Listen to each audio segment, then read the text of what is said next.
ಪಾಂಡವರು ಸ್ವರ್ಗಕ್ಕೆ ಹೋಗಬೇಕೆಂಬುದಾಗಿ ಹೇಳಿ ಅರಮನೆಯಿಂದ ಹೊರಗಡೆ ಬಂದು ಸಾಲಾಗಿ ನಿಂತುಕೊಂಡಿದ್ದಾರೆ. ಧರ್ಮರಾಜ, ಭೀಮ, ಅರ್ಜುನ, ನಕುಲ, ಸಹದೇವ, ದ್ರೌಪದಿ ಸಾಲಾಗಿ ನಿಂತ್ಕೊಂಡ್ರೆ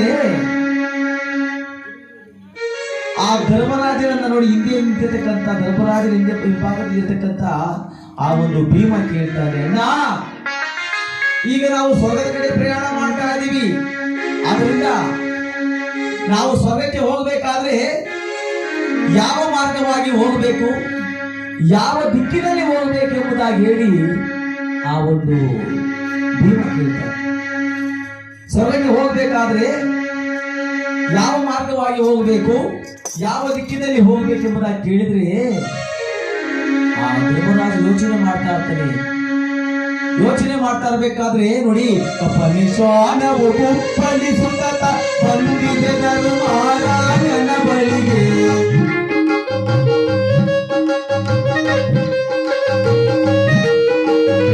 ಕಪ್ಪಲಿ ಶ್ವಾನವು ಕುಪ್ಪಲಿ ಸುತ್ತ ಬಂದಿದೆ ಧರ್ಮರಾಜನ ಬಳಿಗೆ.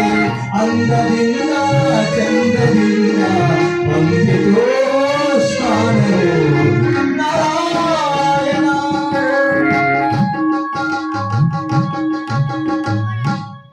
ಕಪ್ಪಲಿ ಶ್ವಾನವು ಕುಪ್ಪಳಿಸ್ತಾ ಬಂದು ಆ ಧರ್ಮರಾಜನ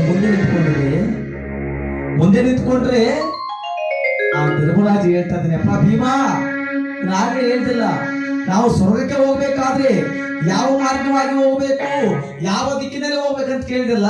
ನೋಡಪ್ಪ, ಈ ಒಂದು ನಾಯಿ ಬಂದು ನಿಂತ್ಕೊಂಡಿದೆ, ಕಪ್ಪು ನಾಯಿ, ಕಪ್ಪು ಶ್ವಾನ. ಇದು ಯಾವ ಕಡೆ ಹೋಗ್ತದೋ, ನಾವು ಆ ಕಡೆ ಹೋದ್ರೆ ನಾವು ಸ್ವರ್ಗ ಸೇರ್ಕೊಳ್ತೀವಿ ಅಂತ ಹೇಳಿದಾಗ ಆ ಅಣ್ಣನ ಮಾತಿನಂತೆ ಆ ಎಲ್ಲ ತಮ್ಮಂದಿರು ಒಡಗಿ ನೋಡಿ ಸ್ವರ್ಗದ ಕಡೆ ಹೋಗ್ತಾ ಇರಬೇಕಾದ್ರೆ ದ್ವಾಪರಾಯುಗ ಮುಗಿದೋಗಿದೆ, ಕಲಿಯುಗ ಹುಟ್ಟಿದೆ. ಕಲಿಪುರುಷನ ಉದ್ಭವನಾಗಿ ಆ ಒಂದು ರಾಜಬೀದಿಯಲ್ಲಿ ಇವರಿಗೆ ಅಡ್ಡವಾಗಿ ಬರ್ತಾವನೆ ಒಂದು ಸುಂದರವಾಗಿರ್ತಕ್ಕಂಥ ಹೆಣ್ಣನ್ನ, ಚಿಕ್ಕ ವಯಸ್ಸಿನ ಹೆಣ್ಣನ್ನ ಎಲ್ಲಾ ಶೃಂಗಾರ ಮಾಡಿ ಕುದುರೆ ಮೇಲೆ ಕುಳಿಸ್ಕೊಂಡವನು. ವಯಸ್ಸಾಗಿರ್ತಕ್ಕಂಥ ಮುದುಕಿಯರನ್ನ ಬರಿಗಾಲಲ್ಲಿ ಬಿಸಿಲು ನಡೆಸಿಕೊಂಡು ಬರ್ತಾ ಇದ್ದಾರೆ. ಈ ದೃಶ್ಯವನ್ನ ನೋಡಿ ಆ ಒಂದು ಧರ್ಮರಾಜ ನೋಡ್ತಾನೆ, ಏನಪ್ಪ ಇದು, ಈ ನಮ್ಮ ರಾಜ್ಯದಲ್ಲಿ ಇಷ್ಟೊಂದು ಅಚಾತುರ್ಯವಾಗ್ತಾ ಇದೆಯಲ್ಲ, ಏನನ್ಯಾಯ ಇದು? ಚಿಕ್ಕ ವಯಸ್ಸಿನ ಹೆಣ್ಣನ್ನ ಕುದುರೆ ಮೇಲೆ ಕುಡಿಸ್ಕೊಂಡವ್ರೆ, ವಯಸ್ಸಾಗಿರ್ತಕ್ಕಂಥ ಮುದುಕಿಯರನ್ನ ಬರಿಗಾಲಲ್ಲಿ ಬಿಸಿಲಲ್ಲಿ ನಡೆಸ್ಕೊಂಡು ಬರ್ತಾ ಇದ್ರಲ್ಲ, ಯಾರು ವಿಚಾರಿಸ್ಬೇಕೆಂಬುದಾಗಿ ಹೇಳಿ, ಅಪ್ಪ ಯಾರಯ್ಯ ನೀನು, ಯಾವ ದೇಶದಿಂದ ಬಂದೆ, ಯಾವ ನಗರದಿಂದ ಬಂದೆ, ಯಾವ ದೇಶದಿಂದ ಬಂದೆ, ಯಾವ ದೇಶದಿಂದ ಬಂದೆ, ಯಾವ ನಗರದಿಂದ ಬಂದೆ, ಯಾವ ದೇಶದಿಂದ ಬಂದೆ, ಅಯ್ಯ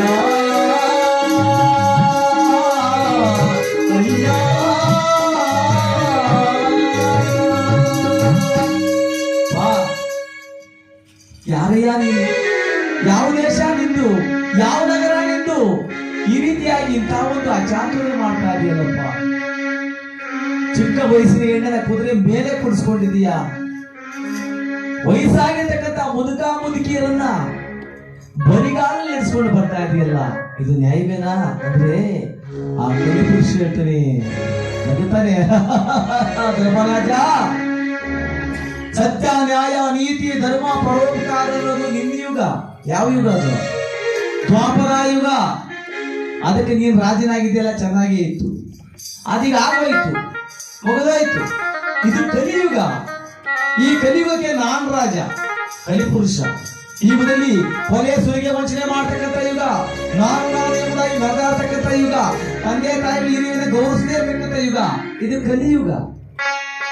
ಇದನ್ನ ನೀನು ಕೇಳಲಿಲ್ಲಪ್ಪ ಎಂಬುದಾಗಿ ಹೇಳಿದಾಗ ನೀನು ಶ್ರೀಕೃಷ್ಣನ ಮಾತಿನಂತೆ ಸ್ವರ್ಗದ ಕಡೆ ಹೋಗು ಎಂಬುದಾಗಿ ಹೇಳಿದ್ರೆ ಆ ಒಂದು ಪಾಂಡವರು ನೋಡಿ ಆ ಕಲಿಪುಷ್ಪನಿಗೆ ನಮಸ್ಕಾರವನ್ನು ಮಾಡಿ ಹೋಗ್ತಾ ಇರಬೇಕಾದ್ರೆ ಬಹುದೂರ ಹೋಗಿದ್ದಾರೆ. ಬಹುದೂರ ಹೋದಾಗ ನೋಡಿ ಕೇದಾರ್ ಬದ್ರಿನಾಥ್ ಅಂತ ಹೇಳ್ತಾರೆ. ಹಿಮಾಲಯ ಪರ್ವತದಲ್ಲಿರ್ತಕ್ಕಂತಹ ಕೇದಾರ್ ಬದ್ರಿನಾಥ್ ಅಂದ್ರೆ ಸ್ವರ್ಗದ ಬಾಗಿಲು ಎಂಬುದಾಗಿ ಕರೀತಾರೆ. ಆ ಕೇದ್ವಾರವನ್ನು ದಾಟಿ ಮುಂದೆ ಹೋಗ್ತಾ ಇದ್ದಾರೆ. ಪಾಂಡವರು ಹಿಮ ಪರ್ವತವನ್ನು ಹತ್ತಾ ಇದ್ದಾರೆ. ನೋಡಿ ಧರ್ಮರಾಜ, ಭೀಮ, ಅರ್ಜುನ, ನಕುಲ, ಸಹದೇವ, ದ್ರೌಪದಿ ಮುಂದೆ ಕಪ್ಪು ಶ್ವಾನ ಹೋಗ್ತಾ ಇದೆ. ಆ ಕೇದ್ವಾರವನ್ನು ದಾಟಿ ಹೋಗ್ತಾ ಇರಬೇಕಾದ್ರೆ ಆ ಒಂದು ಕೃಷ್ಣನ ಧ್ಯಾನ ಮಾಡ್ಕೊಂಡು ಹೋಗ್ತಾ ಇದ್ದಾರೆ. ಯಾವ ರೀತಿಯಾಗಿ ವೆಂಕಟಾಚಲ ನಿಲಯಂ ವೈಕುಂಠ ಪುರವಾಸಂ.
ಈ ರೀತಿಯಾಗಿ ಆ ಪಾಂಡವರು ಆ ಒಂದು ಕೇದ್ವಾರವನ್ನು ದಾಟಿ ಆ ಹಿಮ ಪರ್ವತಗಳತ್ತ ಹೋಗ್ತಾ ಇರಬೇಕಾದ್ರೆ ನೋಡಿ ಆ ಹಿಮ ಪರ್ವತಗಳನ್ನು ದಾಟಿ ಆ ಕೇದ್ವಾರವನ್ನು ದಾಟಿ ಒಂದು 100 ಯೋಜನೆ ಮುಂದೆ ಹೋದಾಗ ಧ್ರುವ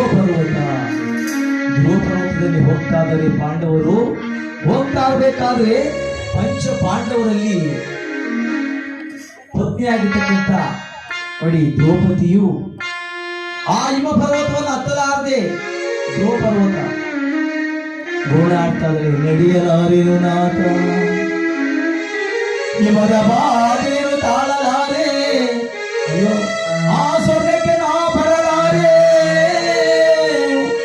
ನನ್ನ ಕಣ್ಣು ಮಂಜಾಗ್ತಾ ಇದೆ, ನಾಲಿಗೆ ತೊಡಲಾಗ್ತಾ ಇದೆ, ದೇಹದಲ್ಲೆಲ್ಲ ಶಕ್ತಿ ಹೀನವಾಗ್ತಾ ಇದೆ. ನಾಥ ಬರಲಾರೆನು ನಾನು, ಬರಲಾರೆನು ನಾನು, ಅಯ್ಯೋ ಆಗ್ತಾ ಇದೆ ಅಂತ ಗೋಳಾಡ್ತಾ ಇದೆ. ಆ ದ್ರೌಪದಿಯನ್ನು ಸಂತೈಸಿ ಕಟ್ಕೊಂಡು ಹೋಗ್ತಾ ಇದ್ದಾರೆ. ನೋಡಿ ಆ ಹಿಮ ಪರ್ವತದಲ್ಲಿ ಹೋಗುವಾಗ ಬಹುದೂರ ಹೋದಾಗ ಆ ಧ್ರುವ ಪರ್ವತದಲ್ಲಿ ಪಂಚ ಪಾಂಡವರಿಗೆ ದ್ರೌಪದಿ ಪತ್ನಿಯಾಗಿರ್ತಕ್ಕಂಥ ದ್ರೌಪದಿ ಆ ಹಿಮ ಪರ್ವತವನ್ನು ಹತ್ತಲಾಗದೆ ಕುಸಿದು ಬಿದ್ದು ತನ್ನ ಪ್ರಾಣವನ್ನ ಬಿಟ್ಟಿದ್ದಾಳೆ. ಯಾರಾದ್ರೂ ಬರಲೇ ಇರಬೇಕು. ಜೈರಾವರಮಣ ಗೋವಿಂದ, ದ್ರೌಪದಿಯ ಪಾದಕ್ಕೆ ಒಂದು ಸಾರಿ ಗೋವಿಂದ, ಬಯ್ಯಣ್ಣನವರಿಗೆ ಸ್ವರ್ಗ ಪ್ರಾಪ್ತಿ ಆಗಲಿ ಗೋವಿಂದ, ಜಯರ ನಮ್ಮ ಪಾರ್ವತಿ ಪತಯೇ. ಆ ಒಂದು ದ್ರೌಪದಿ ಕುಸಿದು ಬಿದ್ದಾಗ ಓಡೋಡಿ ಬರ್ತಾಳೆ ಭೀಮಸೇನ. ದ್ರೌಪದಿ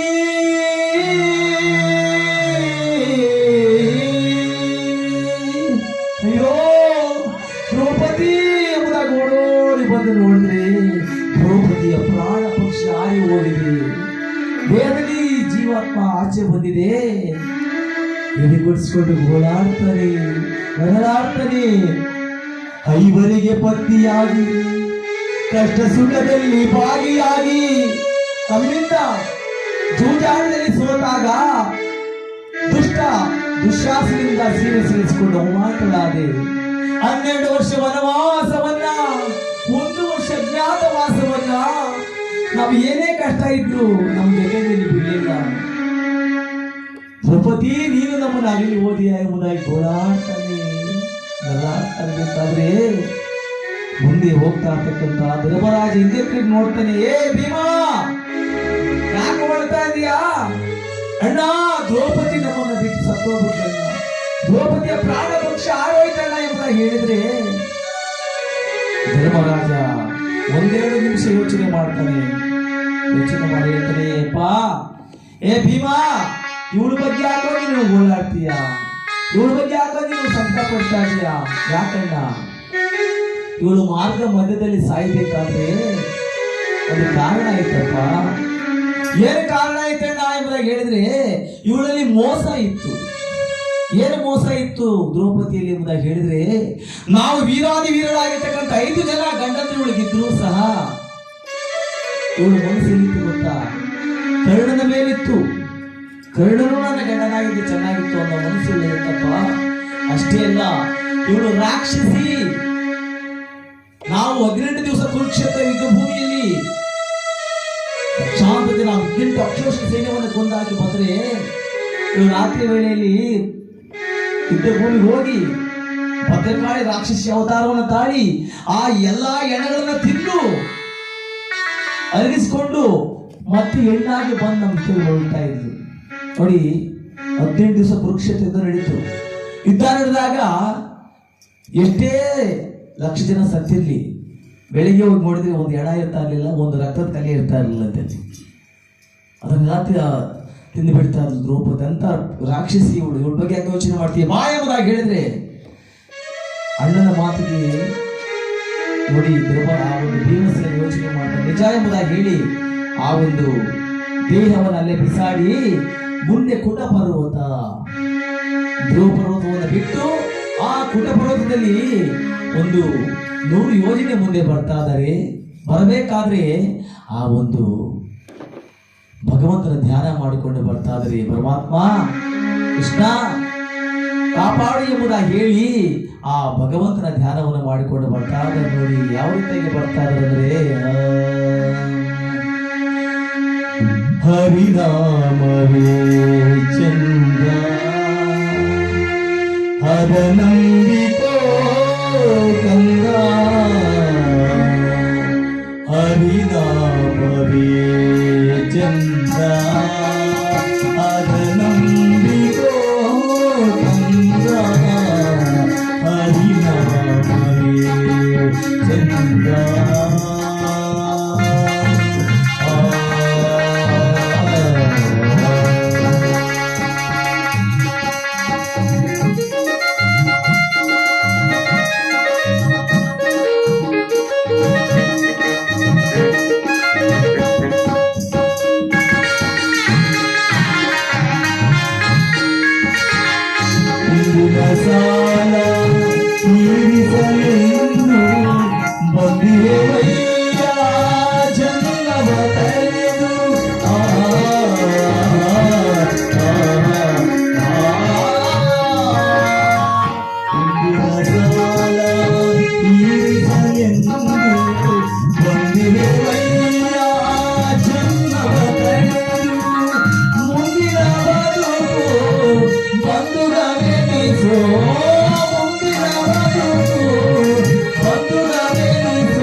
ಇನ್ನು ನಮಗೆ ಆ ಹರಿಸ್ಮರಣೆಯೇ ನಮಗೆ ದಾರಿದೀಪ ಎಂಬುದಾಗಿ ಹೇಳಿ ಆ ಪಾಂಡವರು 5 ಆ ಕುಟ ಪರ್ವತವನ್ನು ಹತ್ತಾ ಇರಬೇಕಾದ್ರೆ ನೋಡಿ, ಆ ಕುಟ ಪರ್ವತ ಹಿಮ ಪರ್ವತವನ್ನು ಹತ್ತಾ ಇದ್ರೆ ಪಂಚ ಪಾಂಡವರಲ್ಲಿ ಅತಿ ಬುದ್ಧಿಶಾಲಿ ಯಾರು?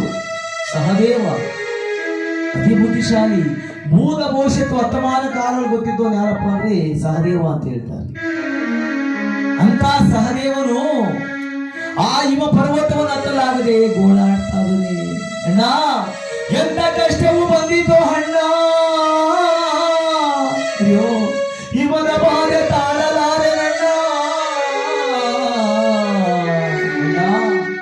ನನಗೆ ಮಾಂಸಖಂಡಗಳ ಬೀತ ಆಗ್ತಾ ಇದೆ, ನಾಲಿಗೆ ಮಾತು ಬಾಧೆ ತೊದಲಾಗ್ತಾ ಇದೆ, ಕಣ್ಣು ಮಂಜಾಗ್ತಾ ಇದೆ, ಬರಲಾರೆನು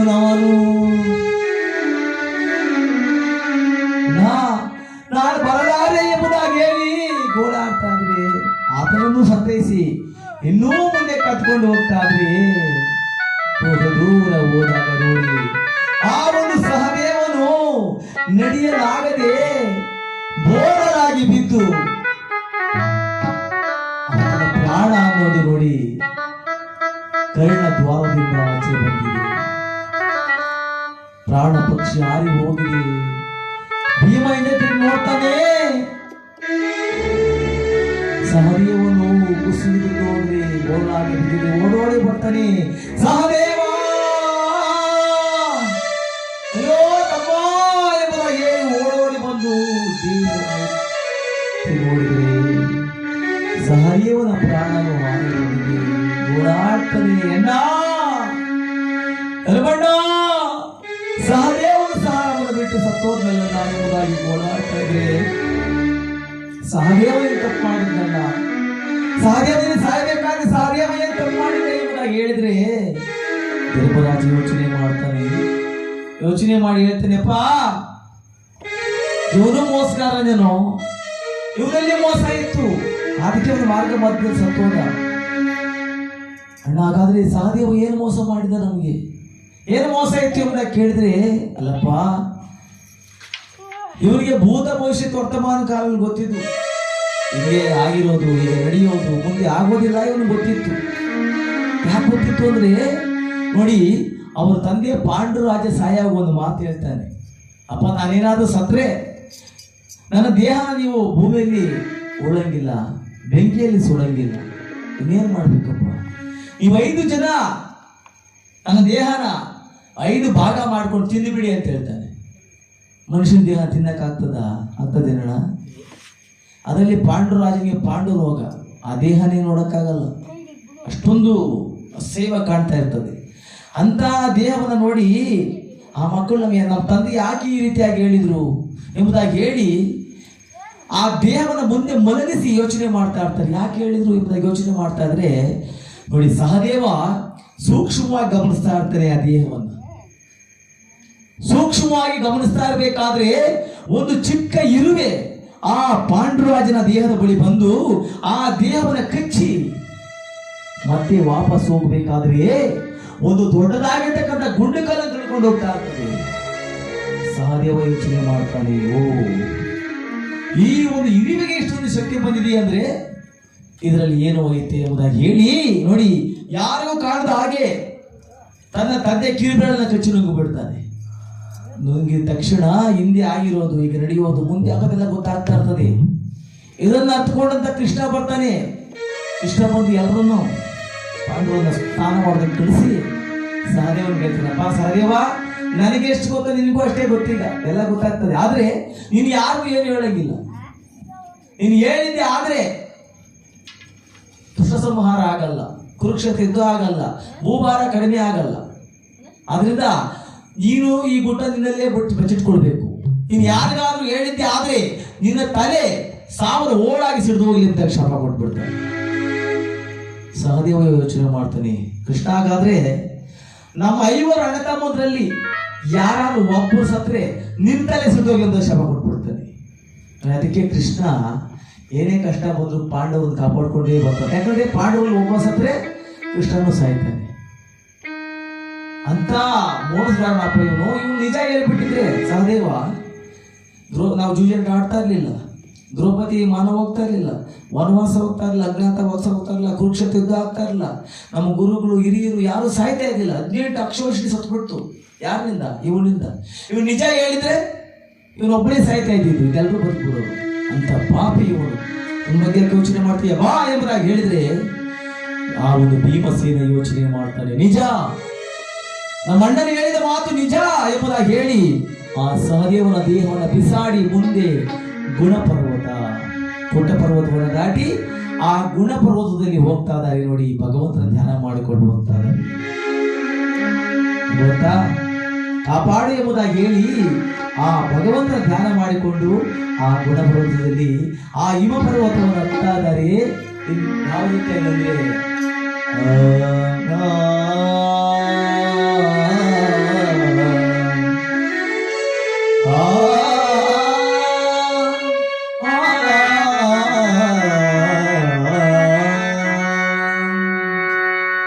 కొండలలో నెలకొన్న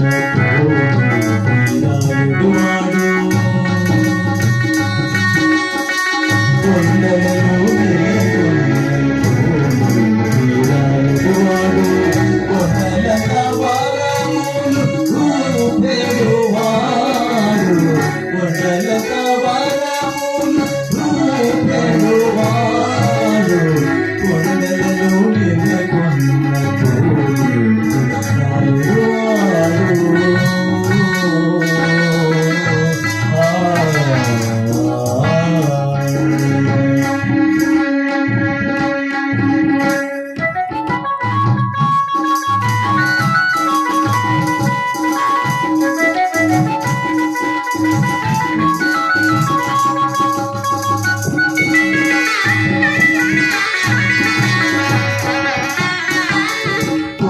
కుమ్మరదాసుడైనా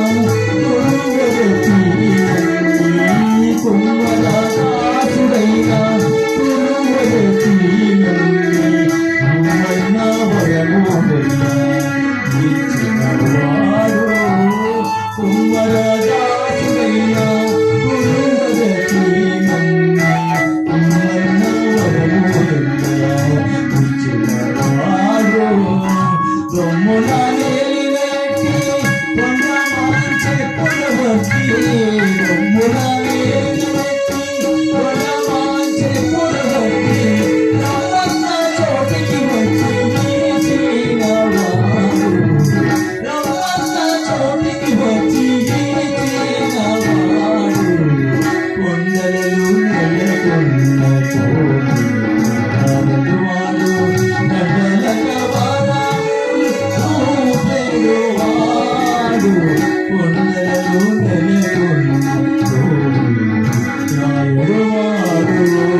మంచివాడై కరుణ పాలించిన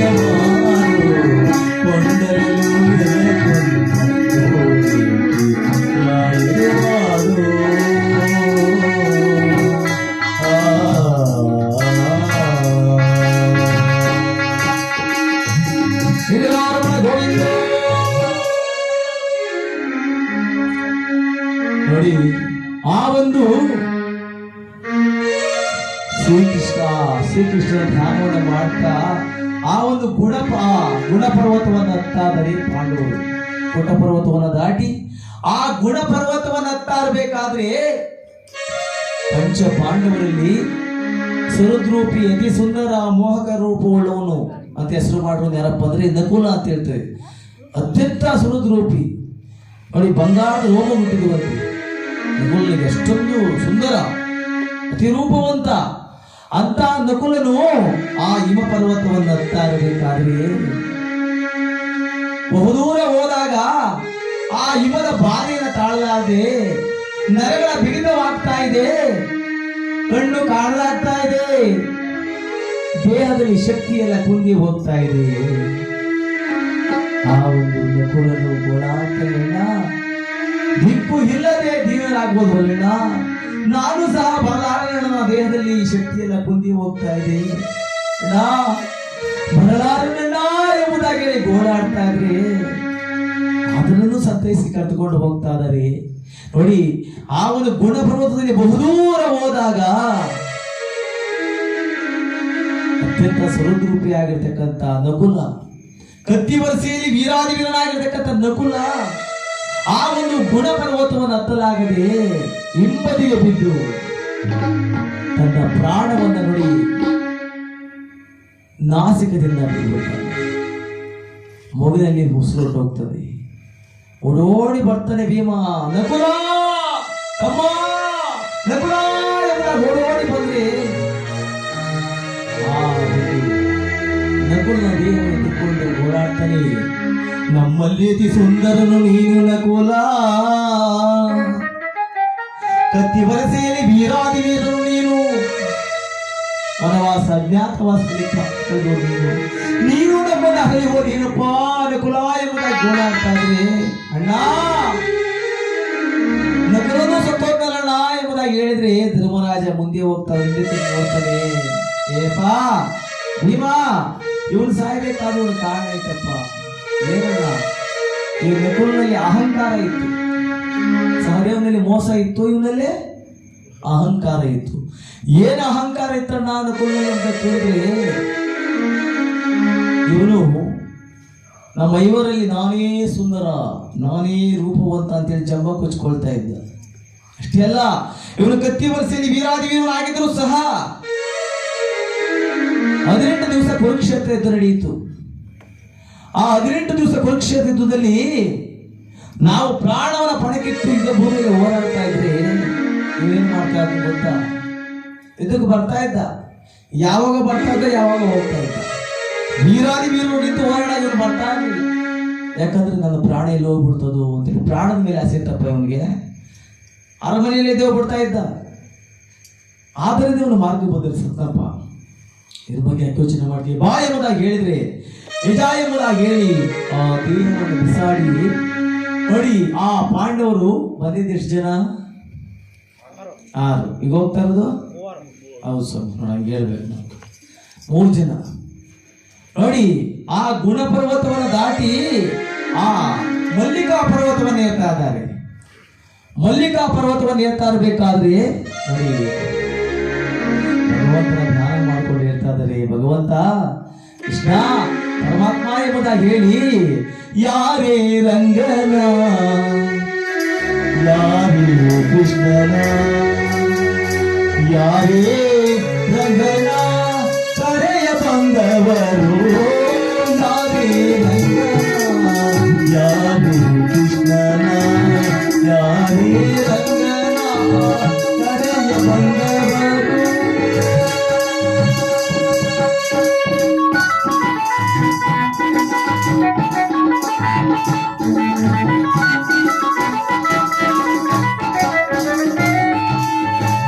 ಗೋಪಾಲ ಕೃಷ್ಣ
ರೀತಿಯಾಗಿ ಮಲ್ಲಿಕಾ ಪರ್ವತವನ್ನ ಏರ್ತಾ ಇರ್ಬೇಕಾದ್ರೆ ನೋಡಿ ಪಂಚ ಪಾಂಡವರಲ್ಲಿ ದಶನಾಮಗಳು ಪಡೆದವನು ಯಾರು? ಅರ್ಜುನ, ಪಾಲ್ಗುಣ, ಪಾರ್ಥ, ಧನಂಜಿ, ವಿಜಯ, ಸಬಸಾಚಿ, ಗಾಂಡೀವಿ, ಭೀಮಸ್ತು, ಪಾರ್ಥ ಎಂಬುದಾಗಿ 10 ಹೆಸರುಗಳಿದ್ರು. ಯಾರಿಗೆ? ಅರ್ಜುನನಿಗೆ. ಬ್ರಹ್ಮಾಸ್ತ್ರ, ಪಾಶುಪತಾಸ್ತ್ರ, ಗಾಂಡೀವಿ ಅಸ್ತ್ರ ಪಡೆದವನು ಯಾರು? ಅರ್ಜುನ. ಕುರುಕ್ಷೇತ್ರ ಇದ್ದಾಗಿದ್ದವನು ಯಾರು? ಅರ್ಜುನ. ಅಂತ ವೀರಾದಿ ವೀರನಾಗಿರ್ತಕ್ಕಂಥ ಅರ್ಜುನ ಆ ಯುವದಲ್ಲಿ ನಡೆಯಲಾಗದೆ ಗೋಳಾಡ್ತಾ ಇದ್ರೆ, ಅಣ್ಣ ಬರಲಾರೆನಣ್ಣ,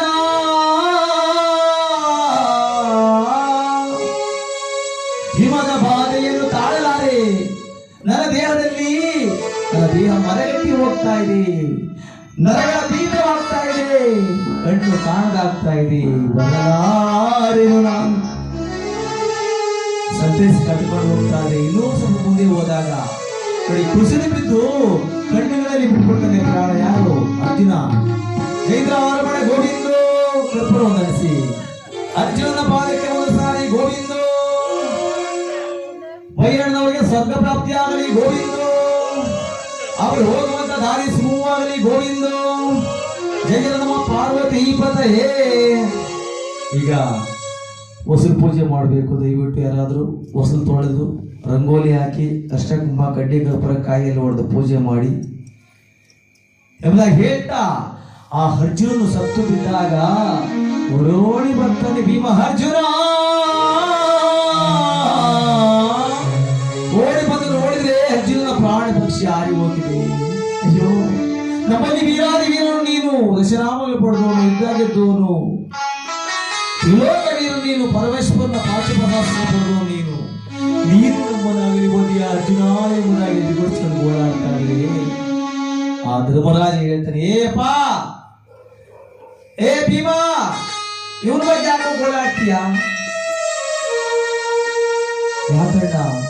ಇವನಲ್ಲಿ ದುರಹಂಕಾರ ಇತ್ತು.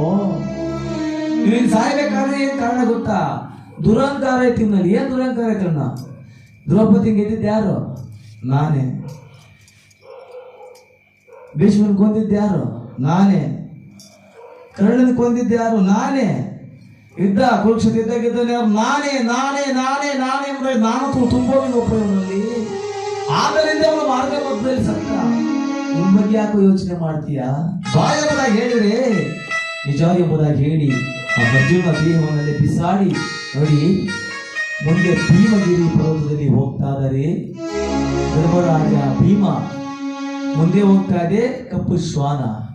ಆ ಭೀಮಗಿರಿ ಪರ್ವತದಲ್ಲಿ ಹೋಗ್ತಾ ಇರ್ಬೇಕಾದ್ರೆ ನೋಡಿ ಆನೆ ಗಾತ್ರದ ಭೀಮ, 1000 ಆನೆ ಬಲವುಳ್ಳಂತಹ ಭೀಮ, ಬಕಾಸುರ, ಕಿಮ್ಮೀರ, ಕೀಚಕ, ಜರಾಸಂಧ, ದುರ್ಯೋಧನ, ದುಶ್ಯಾಸನ ಮುಂತಾದ ವೀರಾದಿ ವೀರರನ್ನ ಕೊಂದಿರ್ತಕ್ಕಂಥವ ಯಾರು? ಭೀಮ. ಅಂತ ಭೀಮನಿಗೆ ನೋಡಿ ಶಕ್ತಿ ಎಲ್ಲ ಕುಂದಿ ಹೋಗಿದೆ. ಯಾಕಂದ್ರೆ ವಿನಾಶ ಕಾಲ ಬಂದಾಗ ನಾವು ಬುದ್ಧಿನೂ ಕೆಲಸ ಮಾಡಲ್ಲ, ದೇಹನೂ ಸ್ಪಂದಿಸಲ್ಲ. ಎಷ್ಟೇ ಸೌಂದರ್ಯವಾಗಿ ಒಳ್ಳೊಳ್ಳೆ ಆಹಾರ ತಿಂದು ಒಳ್ಳೆ ಮೇಕಪ್ ಮಾಡ್ಕೊಂಡು ನಾವು ದೇಹನ ಬೆಳೆಸ್ಕೊಂಡಿದ್ರು ನೋಡಿ ವಯಸ್ಸಾದ ಎಲ್ಲ ಆ ಒಂದು ರೂಪ ಇಲ್ಲಿ ಹೋಗ್ತದೋ, ಆ ಯೌವನ ಇಲ್ಲಿ ಹೋಗ್ತದೋ. ಆ ರೀತಿಯಾಗಿ ಆನೆಗಾತ್ರದ ಭೀಮ ಆ ಒಂದು ಯುವನಿಗೆ ನಡೆದು ನಡೆದು ನಡೆದು ಕೃಶವಾಗಿ ಹೋಗಿದ್ದಾನೆ. ದೇಹದ ಶಕ್ತಿ ಹೀನವಾಗಿದೆ. ಅಣ್ಣ ಮಾತು ತುಡಲಾಗ್ತಾ ಇದೆ, ಬರಲಾರೇನು ಎಂಬುದಾಗಿ ಕುಸ್ತು ಬಿದ್ದೋಗ್ತಾನೆ. ಕುಸ್ತು ಬಿದ್ದೋದ್ರೆ ಧರ್ಮರಾಜ ನೋಡಿ ಯಾಕೋ ಭೀಮ ಬಾರದಿಂದ ಕಲ್ತ್ಕೊಂಡು ಮೇಲೆ ನೋಡಿದೆ, ಅಣ್ಣ ನನ್ನ ಕಣ್ಣು ಮಂಜಾಗ್ತಾ ಇದೆ, ನಾಲ್ಗೆ ತುಡಲಾಗ್ತಾ ಇದೆ, ದೇಹದ ಶಕ್ತಿ ಎಲ್ಲ ಕುಂದಿ ಹೋಗಿದೆ, ನನ್ನ ಪ್ರಾಣ ಹೋಗೋ ಸ್ಥಿತಿಯಲ್ಲಿದೆ. ಹಾಗಾದ್ರೆ ನಾನೇನು ತಪ್ಪು ಮಾಡಿದ್ವಿ? ಎಲ್ಲರೂ ಸತ್ತಾಗೋ ಕಾರಣ ಹೇಳ್ದೆ, ಈಗ ನಾನು ಸಾಯ್ತಾ ಇದ್ನಲ್ಲ, ನಾನೇನು ತಪ್ಪು ಮಾಡಿದ್ದೆ ಎಂಬುದಾಗಿ ಕೇಳ್ತಾನೆ ಯಾರು? ಭೀಮ. ಆಗ ಧರ್ಮರಾಜ ಹೇಳ್ತಾನೆ, ಅಪ್ಪ ನೀನು ತುಂಬಾ ಒಳ್ಳೆಯವನು, ಆದ್ರೆ ನಿಲ್ಲಲ್ಲಿ ಒಂದು ತಪ್ಪಿತ್ತು. ಏನಿತ್ತು? ಯಾಕಂದ್ರೆ ಭೀಮನಿಗೆ ಎರಡೇ ಗೊತ್ತಿದ್ದು, ಮುದ್ದೆ ನಿದ್ದೆ. ಇನ್ನು ಅವ್ರ ಅಣ್ಣ ಹೋಗಿ ಹೊಡಿಯೋ ಅಂದ್ರೆ ಒಳ್ಳೇದ ಕೆಟ್ಟದ್ದು ಏನು ಕೇಳ್ತಾರೆ, ಹೋಗಿ ಹೊಡೆಯೋದು ಹೊಡಿತಾ ಇದ್ದೆ ಅಷ್ಟೇ ನಿನಗೆ ಗೊತ್ತಿತ್ತು, ಅಷ್ಟು ಒಳ್ಳೆಯ ನೀನು. ಆದರೂ ನಿನ್ನಲ್ಲಿ ಒಂದು ತಪ್ಪಿತ್ತು. ಏನು ತಪ್ಪಿತ್ತಣ್ಣ? ನಾವು ದಾಯಾದಿಗಳು ಅಂದ್ರೆ ದುರ್ಯೋಧನ ನೋಡಿ ಪಾಂಡವರನ್ನ ಔತಣಗೋಡೆಗೆ ತರಿಸಿ ಒಳ್ಳೊಳ್ಳೆ ಆಹಾರ ತಿನ್ನಿಸಿ ಅರಿಗಿನ ಮನೆಯನ್ನು ನಿರ್ಮಾಣ ಮಾಡಿ ಅದ್ರಲ್ಲಿ ಇವನು ಸುಟ್ಬಿಡ್ಬೇಕೆಂಬುದಾಗಿ ಹೇಳಿ ಎಲ್ಲ ಒಂದು ಉಪಾಯ ಮಾಡಿಕೊಂಡಿದ್ದಾಗ ಇದನ್ನು ಅರ್ಥಕೊಂಡಂತ ಭೀಮ ನೋಡಿ ಸುರಂಗ ಮಾರ್ಗದಿಂದ ಅವ್ರನ್ನ ಏಕಚಕ್ರಪುರ ಕೈವಾರ ಕರ್ಕೊಂಡು ಹೋಗ್ಬಿಡ್ತಾನೆ, ಭುಜದ ಮೇಲೆ ಇಟ್ಕೊಂಡು. ಅಲ್ಲಿ ವನವಾಸ ಮಾಡ್ತಾ ಇರ್ಬೇಕಾದ್ರೆ ಎಲ್ಲ ಭಿಕ್ಷೆ ಬೇಡ್ತಾರೆ. ಭಿಕ್ಷೆ ಬೇಡಿ ದವಸ ಧಾನ್ಯ ಏನಾದರೂ ಬಂದು ತನ್ನ ತಾಯಿಗೆ ತಂದು ಕೊಡ್ತಾರೆ. ಕುಂತಿ ಅದನ್ನೆಲ್ಲ ಬಳಸಿ ಎಷ್ಟೇ ರಾಶಿ ಅನ್ನ ಮಾಡಿದ್ರು ಅದನ್ನ 2 ಭಾಗ ಮಾಡೋಳಂತೆ. 2 ಭಾಗ ಮಾಡಿ ಅರ್ಧ ಭೀಮನ ಕೊಡೋಳು, ಯಾಕಂದ್ರೆ ಹೊಟ್ಟೆ ಭಾಗ ಭೀಮ ಅಂತೇಳಿ. ಇನ್ನು ಅರ್ಧದಲ್ಲಿ ಇವರೆಲ್ಲ ಹಂಚ್ಕೊಂಡು ತಿನ್ನೋರು. ನೋಡಿ, ತಾಯಿ ಕುಂತಿ ಮಕ್ಕಳಿಗೆಲ್ಲ ಊಟ ಬಡಿಸಿ ಭೀಮನಿಗೆ ಅರ್ಧ ಕೊಟ್ಟಿದ್ದೀನಿ, ನನಗೇನಾದ್ರೂ ಉಡಿಸ್ತೀನಿ ನೋಡ್ಕೊಂಡಿದ್ರೆ ನನಗೈತೆಲ್ಲ ಯೋಚನೆ ಮಾಡಲ್ಲ. ಆವತ್ತಿಂದ ಇವತ್ತಿನವರೆಗೂ ತಾಯಿ ನೋಡಿ ಮಕ್ಕಳಿಗೆ ಊಟ ಇಡೋದು ನನಗೈತೆಲ್ಲ ಯೋಚನೆ ಮಾಡಲ್ಲ. ತಾಯಿ ಪ್ರೀತಿಯಲ್ಲಿ ಬದಲಾವಣೆ ಆಗಿದೆ. ನೀನು ಹೊಟ್ಟೆ ತುಂಬ ತಿಂದು ಸಂತೋಷ ಪಡ್ತಾ ಇದ್ದೆ, ನಮ್ಮ ತಾಯಿ ತಿನ್ಲೋ ಇಲ್ಲೋ ತಿಂದು ಒಂದು ದಿವಸ ಕೂಡ ಯೋಚನೆ ಮಾಡಲ್ಲಪ್ಪ. ಎಷ್ಟೋ ದಿನ ನಮ್ಮ ತಾಯಿ ಕುಂತಿ ನೀರು ಕೊಟ್ಟು ಮಲ್ಕೊಂಡ್ಬಿಟ್ರು. ಆ ತಾಯಿ ಉಪವಾಸದ ಪಾಪ ನಿನ್ನ ಕಾಡಿಬೋದು. ಒಳಗ ಅಲ್ಲಿ ಕಾಣ್ತಾ ಇತ್ತು ನೋಡಿ ಸ್ವರ್ಗ, ಅದೇ ಸ್ವರ್ಗ. ಇಲ್ಲಿವರೆಗೂ ನೀನು ಬಂದೆ, ಅಲ್ಲಿಗೆ ಬರ್ಲಿಕ್ಕೆ ಆಗಲಿಲ್ಲ ಅಂದ್ರೆ ನೋಡಪ್ಪ ಅಂತ ಹೇಳಿದಾಗ ಜೈ ಶಂಕರ ಎಂಬುದಾಗಿ ಹೇಳಿ ಅಣ್ಣ ಕಡೆಯದಾಗಿ ನಮ್ಗೆ ಅರ್ಥ ಮಾಡ್ತೀವಿ. ಆ ಭೀಮನು ಕುಸಿದು ಬಿದ್ದು ಹೋಗ್ತಾನೆ. ಜೈನಾರಮಣ ಗೋವಿಂದ, ಭೀಮನ ಪಾದಕ್ಕೆ ಒಂದು ಸಾರಿ ಗೋವಿಂದ, ಬಯ್ಯಣ್ಣನವರಿಗೆ ಸದ್ಗತಿ ದೊರೆಯಲಿ ಗೋವಿಂದ, ಜಯ ನಮ್ಮ ಪಾರ್ವತಿ ಪತಯೇ. ಭೀಮನು ಸತ್ತು ಬಿದ್ದಾಗ ಧರ್ಮರಾಜನ ಅಜ್ಜಿಯನ್ನು ಎದುರಿಸಿಕೊಂಡು ಓಡಾಡ್ತಾನೆ. ಆಗಲಿ ಹೋದೆಯ ಭೀಮ,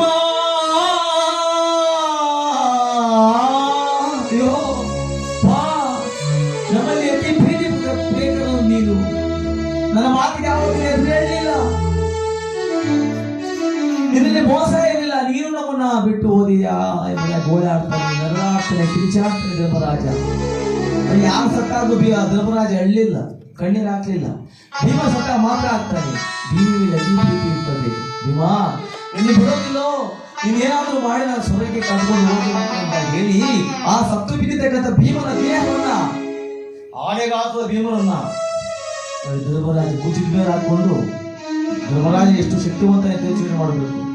ಭುಜದ ಮೇಲೆ ಹಾಕೊಂಡು ಭೀಮನನ್ನ ಸ್ವರ್ಗದ ಕಡೆ ಹೋಗ್ತಾ ಇರ್ಬೇಕಾದ್ರೆ ವೈಕುಂಠದಲ್ಲಿ ಕೃಷ್ಣ ನೋಡ್ತಾನೆ. ಏನಪ್ಪ ಧರ್ಮರಾಜನಿಗೆ ಇನ್ನೂ ಮಮಕಾರ ಹೋಗ್ಲಿಲ್ವಲ್ಲ, ನಾನು ನನ್ನ ತಮ್ಮ ನನ್ನ ಹೊಡೆದಿ ಎಂಬುದಾಗಿ ಮಮಕಾರ ಮಾಡಿಕೊಂಡಿದ್ದಾನಲ್ಲ, ಈ ಮಮಕಾರವನ್ನು ಹೋಗಲಾಡಿಸ್ಬೇಕೆಂಬುದಾಗಿ ಹೇಳಿ ಆ ಧರ್ಮರಾಜನ ಬರ್ತಾ ಇರ್ತಕ್ಕಂಥ ದಾರಿಯಲ್ಲಿ ನೋಡಿ ಶ್ರೀಕೃಷ್ಣ ಪರಮಾತ್ಮ ಒಬ್ಬ ಬ್ರಾಹ್ಮಣನ ವೇಷವನ್ನು ತಾಳಿ ಅವರು ಬಾರುವ ದಾರಿಯಲ್ಲಿ ಒಂದು ಬಾವಿ ನಿರ್ಮಾಣ ಮಾಡಿ ಆ ಬಾವಿಯ ಗಡ್ಡೆಯ ಮೇಲೆ ಒಂದು ಗಿಡನ ತಲೆ ಕೆಳಗಾಗಿ ಹೊಡಿದಾನೆ. ಬುಡ ಮೇಲೆ ಇದೆ, ಸುಳಿ ಭೂಮಿಯಲ್ಲಿದೆ. ಆ ಗಿಡಕ್ಕೆ ಬಾವಿಯಲ್ಲಿ ಇಳಿತಾನೆ. ಒಂದು ತೂತೋಗಿರೋ ಮಡಿಕೆಯಲ್ಲಿ ನೀರು ತಗೊಂಡದಕ್ಕೆ ಆಗ್ತಾ ಇದ್ದಾನೆ. ತೂತೋಗಿರೋ ಮಡಿಕೆ ನೀರು ಬರ್ತದ, ಖಾಲಿ ಗಡಿಗೆಯನ್ನು ತಂದು ಬಗ್ಗಿಸ್ತಾ ಇದ್ದಾನೆ. ಈ ದೃಶ್ಯವನ್ನು ಅದೇ ದಾರಿಯಲ್ಲಿ ಬರ್ತಾ ಇರ್ತಕ್ಕಂಥ ಧರ್ಮರಾಜ ನೋಡ್ತಾರೆ. ಯಾರಪ್ಪ ಇವನು, ನಿಮ್ಗೇನು ಬುದ್ಧಿ ಐತಾ ಇಲ್ಲೋ? ಅದೇ ಗಿಡ ನೋಡಿದ್ರೆ ಹಿಂಗೆ ಅವನೇ ತೂತೋಗಿರೋ ಮಡಿಕೆ ನೀರು ತಗೊಂಬಂದು ಆಗ್ತಾವನೆ, ಅದು ಬೆಳೆಯಲ್ಲ, ಈ ಮಡಿಕೆಯಲ್ಲಿ ನೀರು ಬರಲ್ಲ. ಯಾರೋ ಬುದ್ಧಿಗೆ ನಾವು ಮುಚ್ಚಿದಿರ್ಬೇಕು, ಇವನು ಇನ್ನು ಬುದ್ಧಿ ಹೇಳ್ಬೇಕು ಅಂತ ಹೇಳಿ ಆ ಬ್ರಾಹ್ಮಣ ಹತ್ರ ಬಂದು, ಅಯ್ಯ ಯಾರಪ್ಪ ನೀನು? ಸ್ವಾಮಿ ನಾನೊಬ್ಬ ಬ್ರಾಹ್ಮಣ ಸ್ವಾಮಿ. ನೀವ್ಯಾರು ಸ್ವಾಮಿ? ಅಯ್ಯ ನಾನು ಧರ್ಮರಾಜ. ಸ್ವಾಮಿ ಎಲ್ಲಿ ಹೋಗ್ತಾ ಇದ್ರಿ? ನಾನು ಸ್ವರ್ಗಕ್ಕೆ ಹೋಗ್ತಾ ಇದ್ದೀನಪ್ಪ. ಅಲ್ಲ ನಿಮ್ಗೇನು ಬುದ್ಧಿ ಇಲ್ವಾ ಅಂದ. ಯಾಕೆ ಸ್ವಾಮಿ ಅಂತ. ಅಲ್ಲ ಗಿಡ ನೋಡಿದ್ರೆ ಬುಡ ಮೇಲೆ ಐತೆ, ಸುಳ್ಳಿ ಭೂಮಿಯಲ್ಲಿ ಐತೆ, ಇದು ಬೆಳೆಲ್ಲ. ಇನ್ನು ತೂತೋಗಿರೋ ಮಡಿಕೆ ನೀರು ತಗೊಂಡ್ಬಂದು ಇದಕ್ಕೆ ಆಗ್ತಾ ಇದೀಯಾ? ಅದ್ರಲ್ಲಿ ನೀರು ಬರೋದಿಲ್ಲ. ಈ ಹುಚ್ಚ ನಿಮಗೇನು ಬುದ್ಧಿ ಇಲ್ವಾ ಅಂದ. ನೋಡಿ ಆಗ ಬ್ರಾಹ್ಮಣ ವೇಷಿಸಿರ್ತಕ್ಕಂಥ ವ್ಯಕ್ತಿ ಹೇಳ್ತಾನೆ, ಸ್ವಾಮಿ ನನ್ನ ಕಣ್ಣು ಸರಿಯಾಗಿ ಕಾಣ್ತಾ ಇಲ್ಲ, ನೀವು ಭುಜದ ಮೇಲೆ ಹಾಕೊಂಡಿದ್ರಲ್ಲ ಏನದು ಅಂತ ಹೇಳ್ತಾನೆ. ನನ್ನ ತಮ್ಮನಪ್ಪ ಭೀಮಸೇನ, ಮಹಾಬಲಶಾಲಿ ಇವನು, ನನ್ನ ತಮ್ಮ ಮಹಾಬಲಶಾಲಿ. ಆದ್ರೆ ಕೆಳಗಡೆ ಇಳಿಸಿ ನಡ್ಕೊಂಡು ಹೋಗಿ ಎಂದಾಗ ಹೇಳಿದ್ರೆ, ಇಲ್ಲಪ್ಪ ನನ್ನ ತಮ್ಮನ ಪ್ರಾಣ ಹೊರಟೋಗಿದೆ, ದೇಹ ಹೊತ್ಕೊಂಡು ಹೋಗ್ತಾ ಇದ್ದ ನಾನು ಎಂಬುದಾಗಿ ಹೇಳ್ತಾನೆ ಧರ್ಮರಾಜ. ಆಗ ನೋಡಿ ಬ್ರಾಹ್ಮಣ ಹೇಳ್ತಾನೆ, ಸ್ವಾಮಿ ಈ ಗಿಡ ಬೆಳೆಯೋದಿಲ್ಲ ಅಂತ ನಿಮ್ಗೆ ಗೊತ್ತು, ಈ ತೂತೋಗಿರೋ ಮಡಿಕೆಯಲ್ಲಿ ನೀರು ಬರೋದಿಲ್ಲ ಅಂತ ನಿಮ್ಗೆ ಗೊತ್ತು, ಸತ್ತಿರ್ತಕ್ಕಂಥ ದೇಹನ ಸ್ವರ್ಗಕ್ಕೆ ಕರ್ಕೊಂಡು ಹೋದ್ರೆ ಸ್ವರ್ಗದಲ್ಲಿ ಅದಕ್ಕೆ ಪ್ರವೇಶ ಇಲ್ಲ ಅಂತ ನಿಮ್ಗೆ ಗೊತ್ತಿಲ್ಲ ಸ್ವಾಮಿ, ನೀವೆಷ್ಟು ಮಾತ್ರ ಬುದ್ಧಿವಂತರು ಅಂತ ಕೇಳ್ತಾನೆ. ಆಗ ನೋಡಿ ನ್ಯಾಯೋದಯ ನಿಜ ಎಂಬುದಾಗಿ ಹೇಳಿ ಆ ದೇವರನ್ನೇ ಬಿಸಾಡಿ ಆ ಒಂದು ಧರ್ಮರಾಜನ ಆ ಬ್ರಾಹ್ಮಣಿಗೆ ನಮಸ್ಕಾರವನ್ನು ಮಾಡಿ ಆ ಭಗವಂತನ ಧ್ಯಾನ ಮಾಡ್ಕೊಂಡು ಹೋಗ್ತಾ ಇದ್ದಾನೆ. ಮುಂದೆ ಕಪ್ಪು ಶ್ವಾನ ಹೋಗ್ತಾ ಇದೆ. ಕೃಷ್ಣ ಪರಮಾತ್ಮ ವಾಸುದೇವ ಎಂಬುದಾಗಿ ಹೇಳಿ ಕೃಷ್ಣನ ಹೆಸರೇ ಲೋಕಪ್ರಿಯ,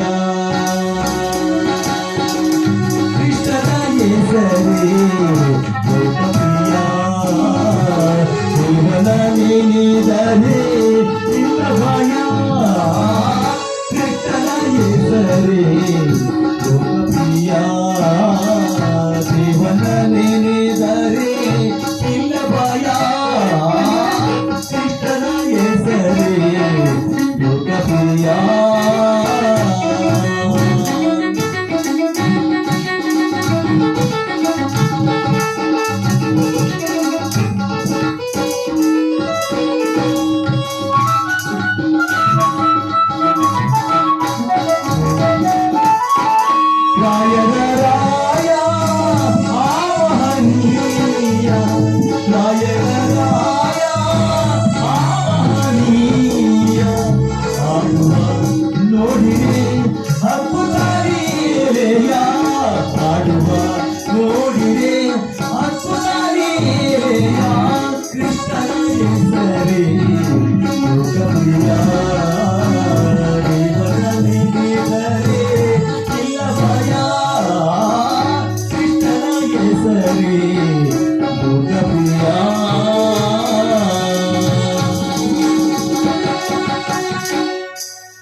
ರಮಣ ಗೋವಿಂದು ನೋಡಿ, ನಮ್ಮ ವಿಸಿಟಿಂಗ್ ಕಾರ್ಡ್ ಐತೆ, ಅಲ್ಲಿ ಯಾರಾದ್ರು ಬೇಕಾದ್ರೆ ತಗೊಳ್ರ, ನಂಬರ್ ಇರ್ತದೆ. ಏನಾದರೂ ಅವಶ್ಯಕತೆ ಇದ್ದಾಗ ಫೋನ್ ಮಾಡ್ರಿ ಎಂದಾಗ ಹೇಳ್ತಾ ತಗಮ್ಮ.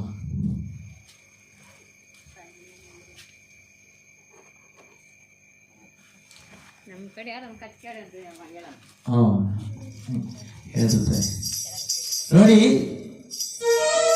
ಆ ಒಂದು ಧರ್ಮರಾಜನು ಹೋಗ್ತಾ ಇರ್ಬೇಕಾದ್ರೆ ಆ ಹೋಗುವಂತ ದಾರಿಯಲ್ಲಿ ಒಂದು ಕಪ್ಪು ಶ್ವಾನಕ್ಕೆ ಕುಷ್ಠರೋಗ ಪ್ರಾಪ್ತಿಯಾಗಿ ನಡಿಲಾರದೆ ನಡೀತಾ ಇದೆ. ಧರ್ಮಾತ್ಮನಾಗಿರ್ತಕ್ಕಂತ ಒಂದು ಧರ್ಮರಾಜ ಯೋಚನೆ ಮಾಡ್ತಾನೆ, ನನ್ನ ಜೊತೆಯಲ್ಲಿ ಇದನ್ನ ಮಡದಿ ನನ್ನ ತಮ್ಮಂದ್ರೆ ಯಾರೂ ಬರಲಿಲ್ಲ, ಈ ಒಂದು ನಾಯಿನ ಜೊತೆಯಲ್ಲೇ ಬರ್ತಾ ಇದೆಯಲ್ಲ, ಈಗ ಕುಷ್ಠರೋಗ ಪ್ರಾಪ್ತಿಯಾಗಿದೆಯಲ್ಲ, ಇದನ್ನು ಬಿಡಬಾರ್ದು ಎಂಬುದಾಗಿ ಹೇಳಿ ಇದನ್ನ ನಾನು ಸ್ವರ್ಗಕ್ಕೆ ಕರ್ಕೊಂಡು ಹೋಗ್ಬೇಕೆಂಬುದಾಗಿ ಹೇಳಿ ಆ ಒಂದು ನಾಯಿಯನ್ನ ಬಾಚಿ ನೇರವಾಗಿ ಯಮಲೋಕಕ್ಕೆ ಬರ್ತಾನೆ. ಯಮಲೋಕಕ್ಕೆ ಬಂದ್ರೆ ಯಮಲೋಕದಲ್ಲಿ ಒಂದು ನದಿ ಹರಿತಾ ಇರ್ತದೆ, ವೈತರಣಿ ನದಿ ಎಂಬುದಾಗಿ ಹೇಳಿ. ಅದರ ವಿಶೇಷತೆ ಏನಪ್ಪಾ ಅಂದ್ರೆ ಅರ್ಧ ಭಾಗ ಮನುಷ್ಯರ ಕೀವು ರಕ್ತ ಮಾಂಸ ಪಾಪಾತ್ಮರದ್ದು, ಇನ್ನು ಅರ್ಧ ಭಾಗ ಪನ್ನೀರು, ಇದು ಪಾಪ ಇದು ಪುಣ್ಯ. ಈ ಪನ್ನೀರಿನಲ್ಲಿ ನಾಯಿಗೆ ಸ್ನಾನ ಮಾಡಿಸಿದ್ರೆ ಆ ಒಂದು ರೋಗ ಕಷ್ಟ ನಿವಾರಣೆ ಆಗಬಹುದು ಎಂಬುದಾಗಿ ಹೇಳಿ ಆ ಪನ್ನೀರಿನಲ್ಲಿ ಸ್ನಾನ ಮಾಡಿಸ್ತಾ ಇದ್ರೆ ನಾಯಿಯಾಗಿ ಧರ್ಮರಾಜನಿಗೆ ದಾರಿ ತೋರಿಸೋದು ಯಾರಪ್ಪ ಅಂದ್ರೆ ಅವರ ತಂದೆ ಯಮಧರ್ಮರಾಜ ನಾಯಿಯಾಗಿ ಬಂದಿರ್ತಾನೆ. ಪ್ರತ್ಯಕ್ಷವಾಗಿ ನಿಂತ್ಕೊಳ್ತಾನೆ, ಅಪ್ಪನಿಗೆ ಶುಭವಾಗಲಿ ಮಂಗಳವಾಗಲಿ ಎಂಬುದಾಗಿ ಆಶೀರ್ವಾದ ಮಾಡಿದ್ರೆ ಆ ಒಂದು ಧರ್ಮರಾಜ ಕೇಳ್ತಾನೆ, ತಂದೆ ಇಲ್ಲಿವರೆಗೂ ನಾಯಿಯಾಗಿ ನಮ್ಮ ಜೊತೆಗೆ ಬರಬೇಕಾದ್ರೆ ಏನು ಕಾರಣ ಎಂಬುದಾಗಿ ಹೇಳಿದ್ರೆ, ಅಲ್ಲಪ್ಪ ಧರ್ಮರಾಜ ಧರ್ಮವಂತ ನೀತಿವಂತ ಸುಗುಣವಂತ ಸತ್ಯವಂತ ನಾನು ಕೇಳಿದೆ ನೋಡಿರ್ಲಿಲ್ಲ, ನಿನ್ನ ಧರ್ಮ ಗುಣವನ್ನು ನೋಡ್ಬೇಕೆಂಬುದಾಗಿ ಬಂದೆ. ನೀನು ನಿಜವಾಗ್ಲೂ ಧರ್ಮಾತ್ಮರೇ, ಇದು ನಿನಗಾಗಿ ದೇವೇಂದ್ರನು ಆ ಒಂದು ರಥವಂತನಲ್ಲಿ ನಿಲ್ಲಿಸಿಕೊಂಡಿದ್ದಾನೆ, ಆ ರಥವನ್ನು ಏರಿ ಸ್ವರ್ಗಕ್ಕೆ ಹೋಗು ಎಂಬುದಾಗಿ ಹೇಳಿದ್ರೆ ಧರ್ಮರಾಜ ಹೇಳ್ತೇನೆ, ತಂದೆ ನನಗಿಂತಲೂ ಮುಂಚಿತವಾಗಿ ನನ್ನ ಮಡದಿ ತಮ್ಮಂದ್ರು ಸತ್ರಲ್ಲ, ಅವರಿಲ್ಲಿದ್ದ ನಾನು ನೋಡ್ಬೇಕೆಂಬುದಾಗಿ ಹೇಳಿದ್ರೆ ಅಪ್ಪ, ಅವರು ಸತ್ತು ಅವರ ದೇಹಗಳನ್ನು ಅಲ್ಲೇ ಬಿಟ್ಟು ಅವರ ಆತ್ಮಗಳು ಸ್ವರ್ಗದ ಬಾಗಿಲಲ್ಲಿ ಕಾಯ್ತಾವ್ರೆ. ಹಾಗಾದ್ರೆ ನನ್ನ ದಾಯಾದಿಗಳು ದುರ್ಯೋಧನ ದುಶ್ಯಾಸನ ಅವ್ರನ್ನ ನೋಡ್ಬೇಕೆಂಬುದಾಗಿ ಹೇಳಿದಾಗ ಅವರು ಯಮಕೋಪದಲ್ಲಿ ಕೊಳಿತಾ ಇದ್ದಾರೆ. ಮಾತೋರಿಸ್ತೆಂಬುದಾಗಿ ಹೇಳಿದಾಗ ದುರ್ಯೋಧನ ದುಶ್ಯಾಸನ ಎಲ್ಲರಿಗಿದ್ದಾರೆ ನೋಡಿ ಎಂಬುದಾಗಿ ಹೇಳಿದ್ರೆ ಆಗಲೂ ಪ್ರೀತಿ ಧರ್ಮರಾಜನಿಗೆ, ಏ ಸುಯೋಧನ ಬಾರೋ ಸ್ವರ್ಗಕ್ಕೆ ಹೋಗೋಣ ಬಾ ಎಂಬುದಾಗಿ ಕೈ ಚಾಚಿದಾಗ ಆಗಲೂ ಕ್ರೋಧ ದುರ್ಯೋಧನಿಗೆ ಏನಾದರೂ ಮಾಡಿ ಈ ಒಂದು ಧರ್ಮರಾಜನ ಯಮಕೋಪ ಕಳೆದುಕೊಳ್ಬೇಕೆಂಬುದಾಗಿ ಹೇಳಿ ಕೈ ಚಾಚಿದ ನೋಡಿ ಈ ಹೆಬ್ಬೆರಳನ್ನು ಸ್ಪರ್ಶ ಮಾಡಬೇಕು. ಯಮಕೋಪದಲ್ಲಿರ್ತಕ್ಕಂಥ ವ್ಯಕ್ತಿ ಈ ಹೆಬ್ಬೆರಳನ್ನು ಸ್ಪರ್ಶ ಮಾಡಿದಾಗ ದುಃಖ ಪಡ್ತಾನೆ ಧರ್ಮರಾಜ. ಅಯ್ಯೋ, ಇಲ್ಲಿವರೆಗೂ ನಾನು ಶುದ್ಧವಾಗಿ ಬಂದೆ, ವಿನಾಕಾರಣ ಈ ಒಂದು ಹೆಬ್ಬೆರಳಿನಲ್ಲಿ ಸೋಪು ಬಿಟ್ಟರೆ ಓಡಾಡ್ತಾ ಇದ್ರೆ ಯಮಧರ್ಮರಾಜ ಹೇಳ್ತಾನಪ್ಪ, ಹೆಬ್ಬೆರಳಿನಲ್ಲಿ ಸೋಪಬೇಕಾದ ಒಂದು ಕಾರಣ ಐತೆ. ನೀನು ಕುರುಕ್ಷೇತ್ರದ ನಡೆಯುವಾಗ ಒಂದು ಸುಳ್ಳು ಹೇಳಿದ್ದೆ, ದ್ರೋಣಾಚಾರ್ಯ ಕೊಲ್ಲಬೇಕಾದ್ರೆ ಕೃಷ್ಣ ನಿನ್ನ ಕೈಯಲ್ಲಿ ಒಂದು ಸುಳ್ಳು ಹೇಳಿಸಿದ್ದ. ಅಶ್ವತ್ಥಾಮ ಅದ ಕುಂಜರ ಹಾ ಎಂಬುದಾಗಿ ಹೇಳಿ ಸುಳ್ಳು ಹೇಳಿಸಿ ಕುಂಜರ ಅಂದಾಗ ಶಂಕ ವಧಿಸಿಬಿಟ್ಟ. ಧರ್ಮರ ಆ ಒಂದು ದ್ರೋಣಾಚಾರ್ಯಗೆ ಅಶ್ವತ್ಥಾಮ ಅತಃ ಅನ್ನೋದು ಕಳಿಸಿ ಪರಗಾಯ ಪ್ರವೇಶ ಮಾಡಿ ಹೋದಾಗ ನೀವು ದೇಹವನ್ನು ನಾಶ ಮಾಡಿಬಿಟ್ರಿ. ಆ ಪಾಪದಿಂದ ಈ ಒಂದು ಹೆಬ್ಬೆರಳಿನಲ್ಲಿ ಸೋಗಂಗಾಯ್ತು. ದುಃಖ ಪಡಬೇಡ, ಇದಕ್ಕೊಂದು ವರ ಕೊಡ್ತೀನಿ ನಾನು. ನೋಡಿ, ಹೆಬ್ಬೆರಳು ಚಿಕ್ಕ ಮಕ್ಕಳು ಬಾಯಿಟ್ಟು ಚುಪ್ತಾ ಇರ್ತಾರೆ, ಎಷ್ಟು ಹೇಳಿದ್ರು ಬಿಡೋದೇ ಇಲ್ಲ. ಈ ಹೆಬ್ಬೆರಳನ್ನ ಚಿಕ್ಕ ಮಕ್ಕಳು ಬಾಯಿಲಿಟ್ಟು ಚುಪ್ಪಿದಾಗ ಅವರಿಗೆ ತಾಯಿ ಎದೆಯಾಲು ಕುಡಿದಷ್ಟು ತೃಪ್ತಿಯಾಗಿ ಎಂಬುದಾಗಿ ಆಶೀರ್ವಾದ ಮಾಡಿ ಇನ್ನು ರಥವನ್ನು ಹೇರಿ ಹೋಗು ಎಂಬುದಾಗಿ ಹೇಳಿದರೆ ಧರ್ಮರಾಜನು ತಂದೆಯ ಪಾದಗಳಿಗೆ ನಮಸ್ಕಾರ ಮಾಡಿ ಹೋಗಿ ರಥದಲ್ಲಿ ಕುಳಿತುಕೊಂಡಿದ್ದಾನೆ ಎಂಬಲ್ಲಿಗೆ ಈ ಒಂದು ಕಥಾಭಾಗ ಮುಕ್ತಾಯ ಆಗ್ತಾ ಇದೆ.